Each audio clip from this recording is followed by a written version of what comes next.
Muy buenas tardes, sean bienvenidos una vez más a su programa Ya sé que no aplauden. El día de hoy me acompaña como todos los martes. Diana, ¿cómo estás? Hola Alexis, muy bien y un saludo a todos nuestros televidentes. Bueno, antes de entrar en materia, como ustedes sabrán, el presidente López Obrador envió el paquete económico del 2020 a la Cámara de Diputados. Pero antes de que vamos a discutir todo lo que hay que discutir sobre ese paquete económico, no quiero dejar pasar un acontecimiento en la vida cultural mexicana muy importante. El sensible fallecimiento de Francisco Toledo hace 5 días creo que simbra una época y da paso a una nueva. Francisco Toledo era uno de los artistas más importantes del siglo pasado y más que un artista, Francisco Toledo era un personaje fundamental para la vida política de Oaxaca. Sí. Vale recordar dos anécdotas muy brevemente sobre Francisco, en el cual mientras Toledo peleaba por los derechos de los oaxaqueños, una vez Rufino Tamayo, el último gran muralista mexicano, le dijo: usted no tiene por qué estar metiéndose en cosas que no le interesan. Usted es pintor, no político, le decía Rufino Tamayo. Y yo creo que más allá de su arte queda algo fundamental en la figura de Toledo, que era su generosidad. Francisco Toledo donó el instituto, que prácticamente era su casa, el Instituto de Artes Plásticas de Oaxaca, al Instituto Nacional de Bellas Artes. Obviamente ese tipo de acuerdos se tienen que comprar. Entonces, en un contrato de compraventa, el gobierno mexicano le pagó $1 a Francisco Toledo. Y Toledo bromeaba diciendo que ese peso él sí lo iba a acabar solo. La muerte de Francisco Toledo es un antes y un después. Y por esa misma razón, por el personaje que es en términos culturales y políticos, creo que no podemos dejar pasar un acontecimiento como ese. Su ausencia va a ser muy fuerte en el estado de Oaxaca, lo están viviendo y lo seguirán viviendo. Sin embargo, su muerte creo que es simplemente la consolidación de una gran vida, como la de Francisco Toledo. Y con ese pequeño preámbulo un poco triste, claro, creo que podemos entrar ya en materia de lo que pasó. Dinos, Diana, ¿qué pasó? ¿Qué es el paquete económico del 2020? Claro, pues para empezar, contradiciendo un poco a Tamayo y reafirmando que todos somos políticos, es muy importante abordar que yo creo que en 3 preguntas: ¿qué es?, ¿quién? ¿Y por qué? ¿No? Entonces, pues, bueno, este paquete económico es el conjunto de consideraciones económicas y fiscales que funciona para darle seguimiento a la creación de infraestructura, seguimiento de bienes y servicios que el Estado va a realizar cumpliendo sus obligaciones para con la sociedad. Ahora bien, quienes tienen la tarea de evaluar, modificar este paquete económico, que no todos sus aspectos, es exclusiva de los diputados. Claro. Ahora bien, ¿en qué consiste este paquete económico? Son 3 aspectos importantes. Los criterios generales de la política económica. En segundo lugar está la iniciativa de ley de ingresos. Esta tiene un límite hasta el 30 de octubre, una vez presentada. Existe una fecha clave que es hasta el 30 de octubre para que, incluido el Senado, claro, se delibere si se aprueba o no. Y en tercer lugar, que es la que a todos nos debe interesar, además de las otras, pero esta es fundamental, es lo que debemos entender como el proyecto de presupuesto de egresos, llámese el financiamiento. En esta parte es la que sí es exclusiva de los diputados y tienen hasta el 15 de noviembre para hacer las modificaciones pertinentes o admitirlo tal cual, y ya entonces se le devuelve al presidente para que en su rol de ejecutivo, dentro de 20 días naturales, lo publique en el Diario Oficial de la Federación. Claro. Ahora, ¿por qué nos interesa este paquete económico? Básicamente porque es lo que nos da el parámetro de con cuánto presupuesto contamos para los proyectos, las políticas públicas, la infraestructura, como entidades y como individuos también, de qué manera nos afecta el bolsillo, ¿no? Entonces, parece que es como fundamental discutirlo porque vimos unos cambios interesantes, ¿no? Primero que nada, este paquete económico fue entregado a través de la Secretaría de Hacienda y Crédito Público, que hoy preside nuestro querido Arturo Herrera, que recordemos que Arturo Herrera llega a sustituir a un grande que se empoderó en su renuncia, lo cual nos da también un tinte del cambio que sí vivimos. Esta manera en que se renunció no es algo que viéramos en sexenios pasados. No, y creo que la renuncia de Carlos Ursúa es un tema que no podemos dejar pasar. Claro. La renuncia de Carlos Ursúa sí fue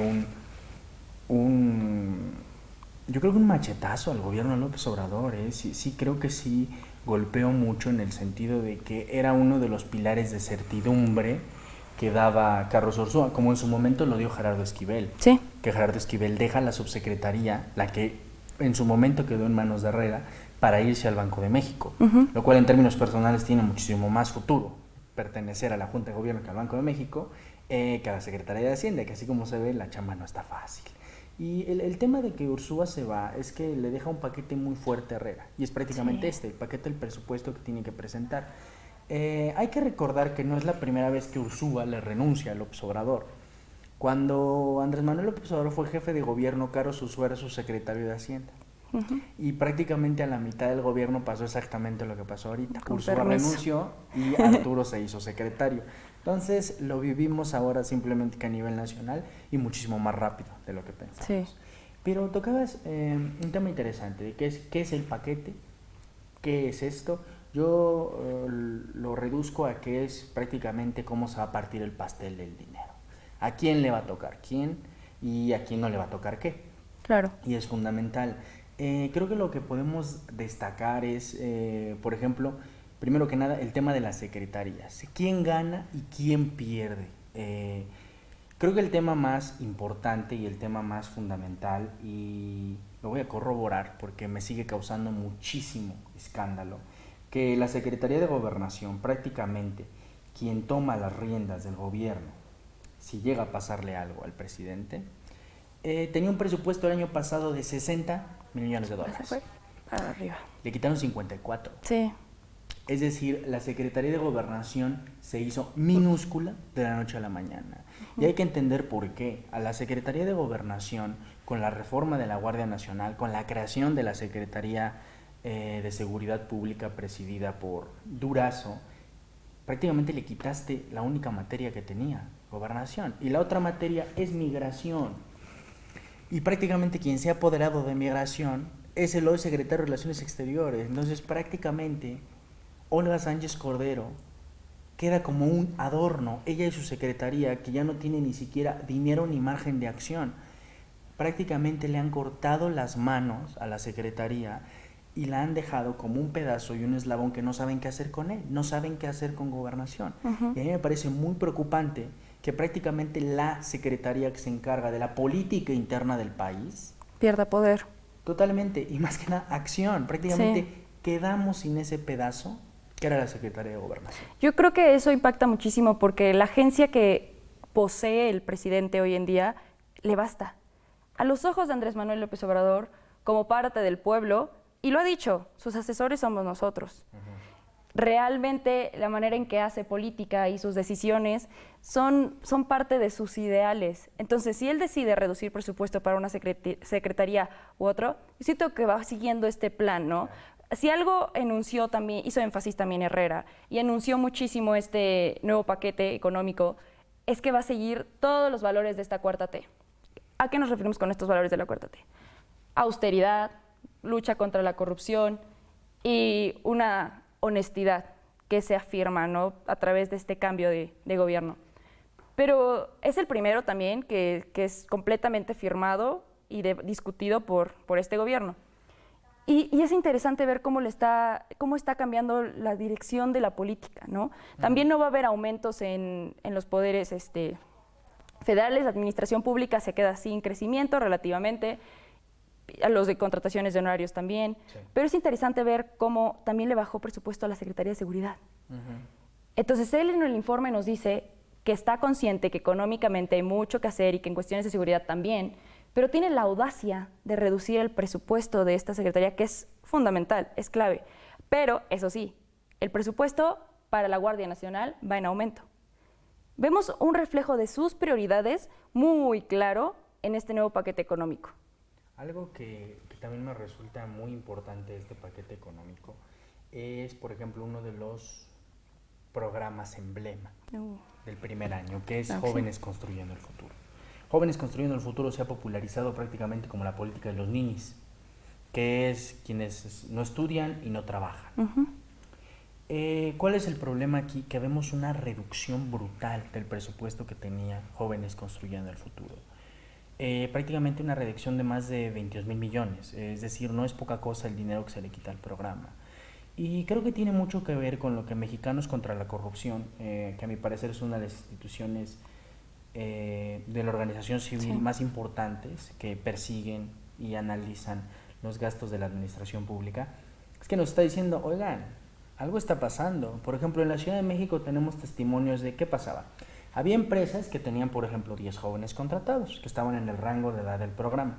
Entonces, lo que hace la empresa es que va, los despide, los recontrata, los inscribe en el programa y automáticamente la empresa ya no paga ese sueldo, sino que lo paga el gobierno. Entonces, el objetivo del programa es generar empleo y no lo generaste porque ese empleo ya existía. Es que existen muchas lagunas en esa política pública, si me permites, Alexis. Realmente se comprendió mal el objeto, tal cual. La palabra ninis es muy criticada por la Secretaría del Trabajo y dentro de las mismas empresas que se inscribieron para ser proveedoras de esta política son becarios. Entonces digamos que nuestros becarios, como ya llegamos a tener uno en el Poder Federal en tiempos de la Secretaría de Relaciones Exteriores, tienen esta iniciativa de aprender, o deberían tenerla.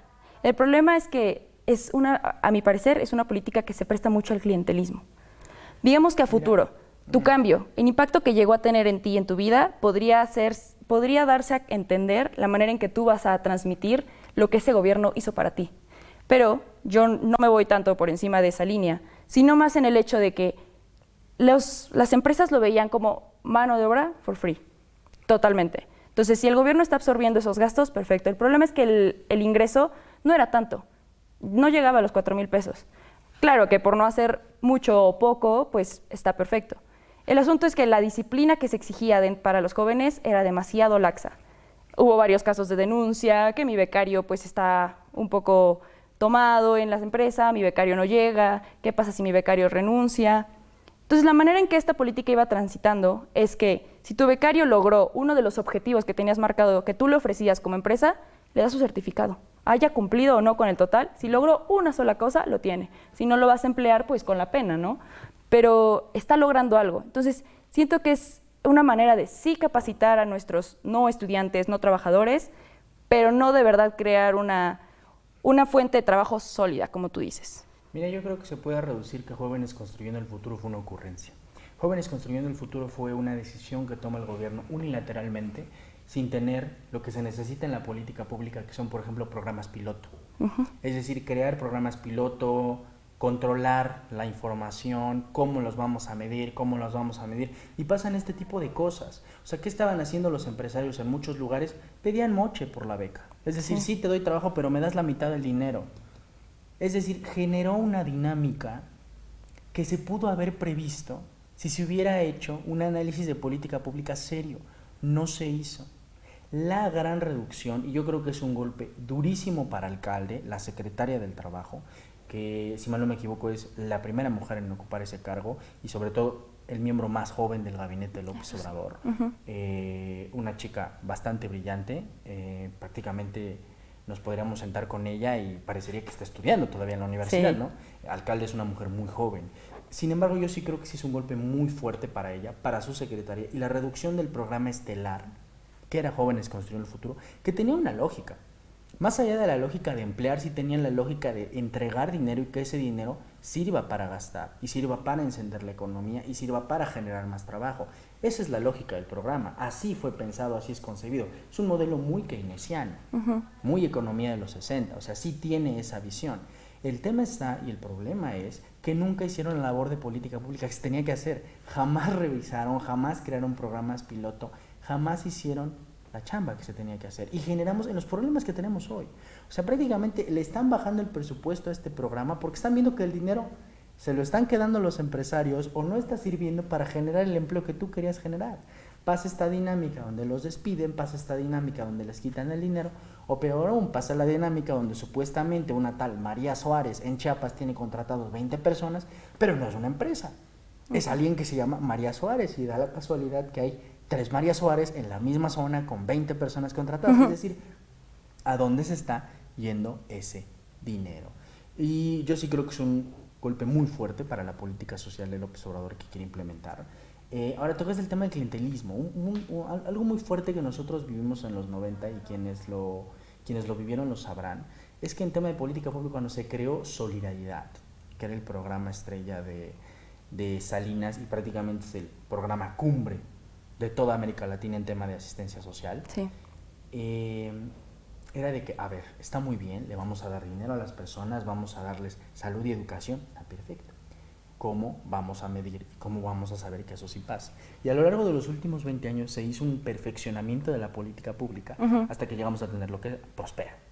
Que hoy, desgraciadamente, este gobierno decidió eliminar. Prospera ya no existe. Y era un programa con las mejores calificaciones a nivel internacional y era un programa eficiente. Había 2 condiciones, se entregaba dinero a las familias si los niños iban a la escuela y si los niños iban a sus consultas médicas. Es decir, generaste en ciertas comunidades una dinámica para evitar la pobreza extrema. Esas personas tenían el medicamento porque tú lo preveías y tenían que ir a la escuela. Prospera funcionó para ese sentido. Yo creo que Prospera lo podemos reducir como ese programa social que fue una especie de defensa, una especie de buffer que detuvo y contuvo la pobreza. López Obrador no se ha dado cuenta, y sobre todo la estructura del gobierno no se ha dado cuenta, que 1 año o 2 sin Prospera va a resentirse en la economía y los niveles de pobreza van a aumentar. Y la pobreza extrema. Y yo quiero ver a un hombre de izquierda teniendo que salir a aceptar que ha aumentado la pobreza en su gobierno. Este presidente que tenemos hoy, si algo nos prometió es que va a acabar con las desigualdades. El problema es que no nos dijo si eso significaba subir a los de abajo o bajar a los de arriba, ¿sabes? A lo que me refiero es que el fuerte de cualquier gobierno tiende, hasta en teoría política, históricamente, es la clase media. Y el problema es que estás acabando con ella. El problema es que tienes una manera errónea de enfocar tus políticas sociales, pero las expectativas que yo formulo frente a un presidente que no sabe la diferencia entre un INEGI y un Coneval son pocas realmente. La manera en que el Coneval nos apoyó y sustentó el esfuerzo de Prospera fue clave para justamente lograr este cambio y que de verdad tuviera un impacto positivo en la sociedad. Ahora, si no existe Prospera, si al Coneval no le das el lugar que tiene en el gobierno y tus políticas sociales no están acompañadas de un paquete, porque el dinero lo gastas. Y el problema es que si no existe un fortalecimiento de tus servicios públicos, el dinero no va a ser suficiente porque vas a tener que cubrir gastos médicos, gastos de educación, gastos alimenticios y gastos de vivienda. Si tú no puedes fortalecer esas áreas de oportunidad que existen, de nada va a servir que el dinero les entre, de nada. Y ese es un error muy fuerte de este gobierno. Y como tú lo mencionas, no es ahorita, que ya lo vimos también en un poco crecimiento, pero es al año siguiente o al próximo y al final del sexenio, si no existe una recuperación pronta o una mejor toma de decisiones que contemple que las secretarías, que las instituciones son un balance para estas decisiones, va a haber un caos total, definitivamente. Yo lo mencionaba en el anterior programa y es mi gran reclamo a López Obrador. ¿Dónde están los impuestos? Una reforma fiscal es la solución para el tema de desigualdad en este país. ¿Pero qué dice el paquete? No va a haber aumento de impuestos. Pero dice que en el 3er año lo hará. Exacto. Lo cual también a mí me parece una ficción. Ahora, yo creo que sí, él se está protegiendo. Y es la lógica política. ¿Qué pasa si tú sales este año y aumentas impuestos? Pierdes la Cámara de Diputados en 3 años. Punto. Sí. Así de sencillo. Gobierno que sube impuestos pierde elecciones. Pero a la gente no le gusta pagar impuestos. ¿Qué es la ficción? Suponer que la gente paga impuestos, porque yo creo que el gran deporte en México es la evasión fiscal. Es un deporte y los mexicanos se pintan solos para evadir impuestos como ningún otro país lo hace. La verdad, los mexicanos tienen mucha maña en ese tipo de cosas Pero es que está mal entendido el poder que tiene la distribución. Los impuestos tienen un sentido de ser. Yo creo que el veneno del país es más la corrupción. El hecho de que nos quiten más dinero del bolsillo, si tuviera propósitos positivos, si hubiera la transparencia suficiente para evidenciar que están siendo ocupados de manera útil, no te dolerían tanto. Si tú dijeras, me quitan el 50 y pasa en los países nórdicos, que no nos podemos comparar, estamos lejos, pero si te quitan el 50, pero estás seguro de que de tu bolsillo no va a salir ni un peso para servicios médicos, ni un peso para la educación, entonces quizá vale la pena que el 60 que te quedas, que el 40 es netamente tuyo. Y esto es alarmante. Cuando Arturo Herrera dijo que va a trabajar con el SAT y se van a implementar políticas que no son diferentes a las que existen en otros países para la recuperación de impuestos, te pone a pensar qué políticas van a hacer estas, cuáles son los cambios que sí van a hacer, porque como tú lo dices, es necesario concentrar y verificar que exista una buena distribución de los impuestos, pero primero que haya una buena recolección. Y bueno, es que hay algo, es una ficción, la gente jamás va a estar feliz de pagar impuestos. Jamás, no importa que haya calles bonitas, no importa que haya seguridad de salud, no es cierto, a la gente jamás le va a gustar que le quiten dinero, porque la lógica de tener tu propio dinero jamás va a derrotar la lógica de los bienes públicos. O sea, por eso los impuestos se quitan, los impuestos no se piden de favor, o sea, los impuestos me los vas a dar porque soy el Estado y me los tienes que dar, se acabó la discusión. Es de ese tipo de cosas que a nadie le gusta hacer, pero sabes que se tienen que hacer. Los Totalmente. Impuestos, excepto si eres un gran evasor de impuestos, como en este país está súper comprobado la evasión. Y bueno, ya tocamos el tema aquí de una de sus, yo creo que es el pináculo de su política social, que es Jóvenes Construyendo el Futuro. Sin embargo, si vemos un poquito más dentro del presupuesto, vemos que también se aprobaron ciertas cosillas que no me convencen del todo, ¿no? El tema del fracking, creo que fue muy comentado el fin de semana. ¿Qué es el fracking? Prácticamente es esta técnica para extraer petróleo. Muy evasiva rompiendo piedra, destruyendo y sacando el petróleo. ¿Qué genera esto? Mini temblores. ¿Qué genera esto? Problemas ambientales fuertes.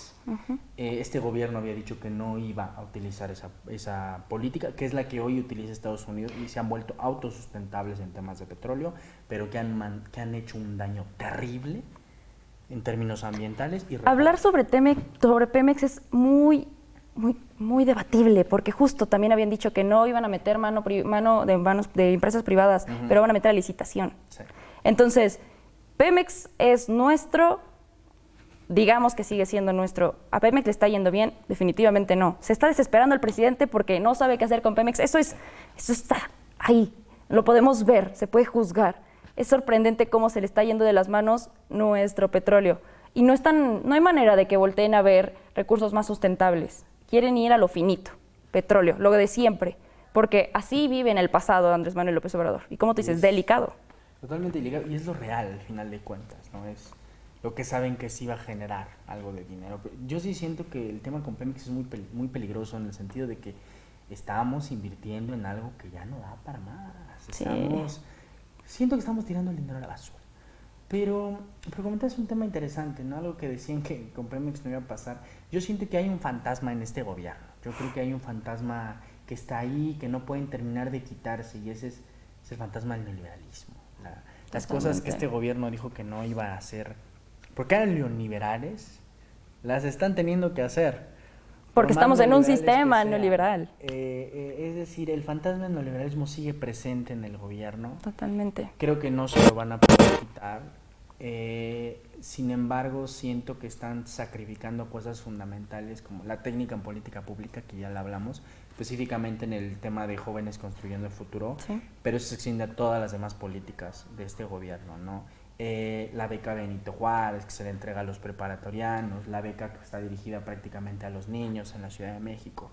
Es decir, este paquete económico sí creo que refleja el alma del gobierno y de la 4T, pero también siento que este paquete económico sí refleja el fantasma del neoliberalismo, que López Obrador lo puede evitar, que es prácticamente las realidades económicas, que no se puede negar. Ahora bien, pues yo creo que es importante nada más enfatizar que nos están prometiendo un crecimiento del 1.2 al 2.2%, que sería agradable, que sería suficiente a comparación del desastroso resultado que nos han dado. una inflación del 3.2% y un 20 pesos enfrente del dólar. Digamos que el pronóstico está muy prometedor, los resultados ya veremos y sobre todo que siento que es importante seguir al tanto de qué es lo que debaten en la Cámara de Diputados, qué decisiones están tomando o si, como ya podemos proyectar, que por ser Morena mayoría no se va a cuestionar. Y el presupuesto va a pasar. Y para concluir, podemos decir que el 2% para un presidente que decía que un 2% era mediocre es prácticamente lo mejor para su futuro, sí, lo mejor para él, y eso habla de que cuando uno está en gobierno tiene mucha diferencia a estar en la oposición. Claro que sí. Diana, muchísimas gracias por haber debatido el día de hoy y pues como ustedes lo saben, nos vamos a encontrar aquí el próximo martes a la misma hora para seguir debatiendo de política. Muchísimas gracias. Hasta luego.